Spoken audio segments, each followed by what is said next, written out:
जैसा कि last episode में हमने देखा कि जियान 3 ईयर एग्रीमेंट को पूरा करने के लिए यान सेक्ट के अंदर आ गया था और नयन रैन और जीवो के बीच फाइट होना शुरू हो गई थी।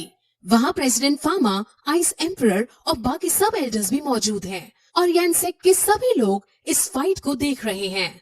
अब पहले ये दोनों स्वॉर्ड से एक दूसरे पर हमला करते हैं, लेकिन उसके कुछ हद तक नयन रैन हारती हुई नजर आती है, जिस वजह से वो अब स्वॉर्ड्स को डुप्लीकेट करके एक साथ जियान पर हमला करती है और अब उनका मैच बहुत भीषण रूप ले रहा होता है। यान सेट के एम्परर और बाकी सब एल्डर्स जियान को देखकर उसकी तारीफ कर रहे होते हैं, क्योंकि वो बहुत ज्यादा अच्छा लड़ रहा था। यान सेट के बाकी वॉरियर्स भी जियान और नयन रैन दोनों की तारीफ कर रहे थे, क्योंकि आज पहली बार उन्होंने नयन रैन को फुल पोटेंशियल में लड़ते हुए देखा था। नयन रैन को आज किसी भी कीमत पर जीतना था, क्योंकि आज के मैच से उसके सेट की इज्जत भी जुड़ी हुई थी।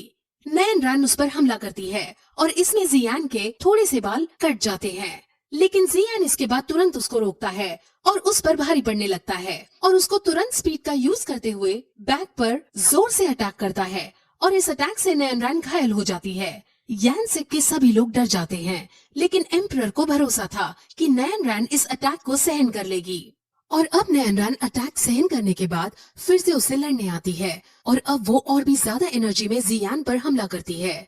प्रेसिडेंट फामा और उसके साथ बैठे मास्टर जियान की स्किल्स के बारे में डिस्कस करते हैं, क्योंकि ऐसी स्किल्स उन्होंने आज तक नहीं देखी थी। अब नयन रैन को गुस्सा आ जाता है और वो स्पीड में तेज तेज गोल गोल घूमना स्टार्ट कर देती है। सबको ये लगता है कि जियान अब तो समझो गया, लेकिन जियान जमीन पर एक किक मारता है जिससे भूकंप सा आता है और नयन रैन की स्पीड रुक जाती है। अब ऐसा स्टेप पहले भी जियान को करते हुए एक आदमी ने देख रखा था और उसको थोड़ा शक होता है कि कहीं ये वही आदमी तो नहीं, लेकिन फिर वो मैच देखने लग जाता है और अब मैच के अंदर नयन रैन जियान की एबिलिटीज और स्किल्स को देखकर बहुत शॉक होती है।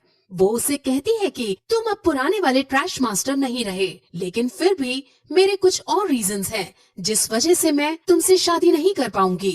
अब वो फिर अपनी फुल स्ट्रेंथ में आ जाती है और सब उसको देखकर बहुत ज्यादा विस्मित हो जाते हैं, क्योंकि नयन रैन ने आज पहली बार अपनी फुल स्ट्रेंथ दिखाई होती है। अब वो फुल स्ट्रेंथ के साथ जियान पर हमला करती है। वहीं दूसरी तरफ यूजी, जो 3 ईयर एग्रीमेंट को देखने के लिए यहाँ आ रही थी, वो रास्ते में एक आदमी को नोटिस करती है जो अजीब सा था। हालांकि वो बहुत तेज स्पीड में था, इसलिए यूजी उसको देख नहीं पाती, लेकिन अब यूजी समझ जाती है कि ये आदमी जरूर कोई खतरा है, इसलिए यूजी उस आदमी के बारे में पता करने के लिए उसके पीछे जाने लगती है। वही मैच को देखने के लिए गुहे और उसका डिसाइपल मिस्टर लियो आ पहुँचते हैं और अब वो सभी मैच को देखने लगते हैं।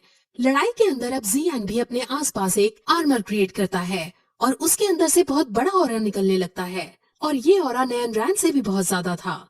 अब उन दोनों में ऑरा का यूज करते हुए स्वॉर्ड फाइट होने लगती है और उनकी फाइट बहुत आइकॉनिक लेवल की चलती है। उनके अंदर से इतना ज्यादा ऑरा निकल रहा था कि आसपास बैठे लोग भी इससे अफेक्ट हो रहे थे। लड़ते लड़ते नयन रैन जियान से कहती है कि तुम नहीं समझ पाओगे कि मैंने तुमसे असल में शादी क्यों तोड़ी, जिस पर जियान कहता है कि शायद मैं नहीं समझ पाऊंगा और फिर जियान अपनी तलवार से उस पर जोर से हमला करता है।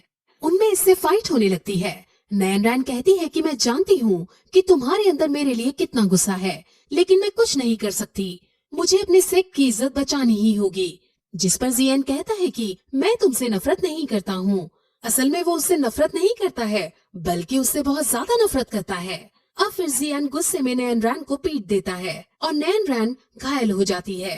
अब नयन रैन गुस्से में आ जाती है और वो अब उसका जो सीक्रेट वेपन है, जिसको यूज करने के लिए बहुत ज्यादा एनर्जी चाहिए होती है और उसके यूज करने से नयन रैन को भी नुकसान हो जाता है, वो अब उसे यूज करने का डिसाइड करती है।